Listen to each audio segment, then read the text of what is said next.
আলহামদুলিল্লাহ, সুম্মা আলহামদুলিল্লাহ। ইমাম হোসেন শিমুল ভাইকে অসংখ্য অসংখ্য ধন্যবাদ, আমার প্রিয় বড় ভাই, আমাকে এত সুন্দর একটা মুহূর্ত উপহার দেওয়ার জন্য। ওঁটের কাছে সরাসরি গেলাম এবং সরাসরি কীভাবে ওঁট থেকে দুধ নেয় আজকে প্রথম দেখলাম নিজের চোখে, এবং পান ভরে দুই ভাই মিলি দুধ কিনে খেলাম।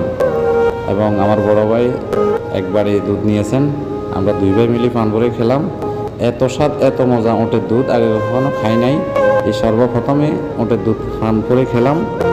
এবং কি মানে এত স্বাদ, এত মজা, এটা আমার স্মরণীয় ঘটনা এবং স্মরণীয় হয়ে থাকবে। আর আমার বড় ভাই প্রিয় ইমাম হোসেন শিমুল ভাইকে অসংখ্য ধন্যবাদ, এবং আল্লাহ তাআলা ওনার নেখায়াত দান করুক এবং দীর্ঘজীবী করুক। মানে এত মজা, মানে বলার বাইরে, ওঁটের দুধ খাওয়া সরাসরি এভাবে, মানে আমার এই দিনটা খুব স্মরণীয় হয়ে থাকবে। এবং কি আমার খুব আনন্দের দিনটা, এটা আমার স্মরণীয় হয়ে থাকবে। অসংখ্য অসংখ্য ধন্যবাদ আমার প্রিয় বড় ভাইকে, এত সুন্দর একটা